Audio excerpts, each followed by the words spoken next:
নমস্কার বন্ধুরা, আজকে আমি আরশে পিঠে বানালাম। তো কিভাবে বানালাম সেটাই আজকে সবার কাছে শেয়ার করব। আমার বরমশাই আমাকে হেল্প করতে বসেছে, গুড় ভেঙে টুকরো করে দিয়েছে, গলতে সুবিধা হবে সেই জন্য। কড়াইতে সামান্য জল দিয়ে দিয়েছি গুড়টা গলার জন্য। আর আমি বলে দিচ্ছি চাল আর গুড়ের মাপটা কতটা। এটা যদি চাল আর গুড়ের মাপটা যদি ঠিক মতো না হয় তো কিন্তু খুব মুশকিল হয়ে যাবে। গুড় যদি বেশি হয়ে যায় তাহলে কিন্তু ওই গুড়ির পাকটা শক্ত করা মুশকিল হয়ে যাবে। তো চাল অবশ্যই আতপ চাল। তো আমি এখানে 750 মতো আতপ চালের গুঁড়ি বানিয়ে নিয়েছি, মিক্সিতে করে পিষে নিয়েছি। আর 300 গ্রাম গুড় নিয়েছি। গুড়টা গলাতে গলাতে কন্টিনিউ নাড়াতে হবে, নইলে নিচে লেগে পুড়ে যাবে।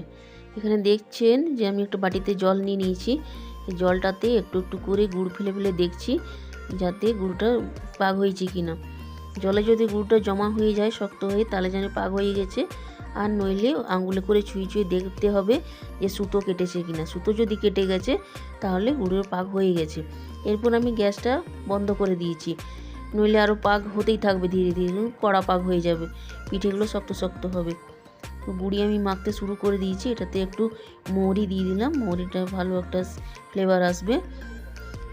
এরপর গুঁড়িটা মাখছি। যদি পাতলা হয় তো আরও গুঁড়ি থাকলে গুঁড়ি আরও দিয়ে দিতে হবে। যদি এর থেকেও বেশি পাতলা হয়ে যায় আর জানি যে আর গুঁড়ি নেই, গুঁড়ি শেষ হয়ে গেছে, তো কি করবেন, সামান্য একটু আটা দিয়ে দিবেন। আটা বেশি না, বেশি দিলে খারাপ হবে। সামান্য একটু আটা মিশিয়ে ওটাকে শক্ত করে দেয়। এরপর নইলে একটু ঠান্ডা হতে দেবেন, ঠান্ডা হলে অনেকটা টেনে নেবে। কিন্তু খুব বেশি পাতলা হলে এটার কোনো উপায় থাকবে না যতক্ষণ না আরও গুঁড়ি মেশানো হবে। তো দেখুন গুঁড়িটা আমার খুব সুন্দরভাবে মাখা হয়ে গেছে। আমার বরমশাই হেল্প করছে, পিঠেগুলো থেপে দিচ্ছে। না থাপলে একা একা করা যায় না, খুব অসুবিধা হয়। মেয়েটা এখন এসব ঠিক করে করতে পারবে না। এনারই বেশি শখ গুড় পিঠে খাবার, সেই জন্য এনাকেই বসিয়ে দিয়েছি পিঠে থাপতে।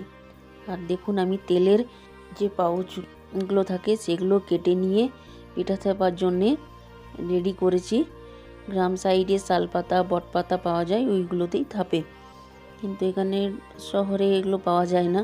তো তেলটা দেখুন গরম হয়ে গেছে ভালোভাবে। একটা ছোট্ট পিঠে করে ছেঁকে আগে দেখে নিলাম। এরপর পিঠে ছাঁকতে আমি শুরু করে দিয়েছি। পিঠের প্লাস্টিকটা এক হাতে করে ধরে নিয়েছি, তারপর পিঠেটা ছাড়িয়ে নিয়ে তেলে দিচ্ছি।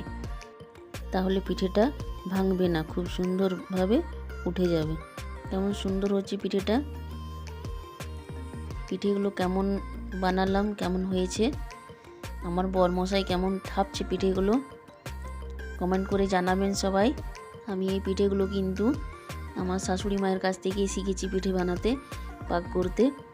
নইলে পাকের সিস্টেমটা এটা খুব কঠিন জিনিস হচ্ছে, অনেক রকম পাক হয়, আমি অতটা পারি না, এক রকমই শিখেছি। তো খাবার মতো বাড়িতে বানিয়ে নিই। আর এই পিঠেগুলো বানিয়ে নিয়ে আমার ছেলেকে পাঠাবো বাইরে, ও পড়াশোনা করছে, ব্যাঙ্গালোরে আছে, তো সেখানেই কুরিয়ার করে ওকে পাঠাবো। সেই জন্যেই ওর বাবা বলছিল কিছু পিঠে বানিয়ে দাও। কি সুন্দর হয়েছে পিঠেগুলো, নরম নরম। সেই জন্যে আপনাদেরকে বেছে বেছে দেখাচ্ছি যে দেখুন পিঠেগুলো খারাপ হয়েছে নাকি। খুব ভালো হয়েছে। তো পিঠেগুলো কেমন হয়েছে বন্ধুরা জানাবেন কমেন্ট করে। আর আপনারাও বাড়িতে ট্রাই করবেন, আর লাইক শেয়ার করতে ভুলবেন না।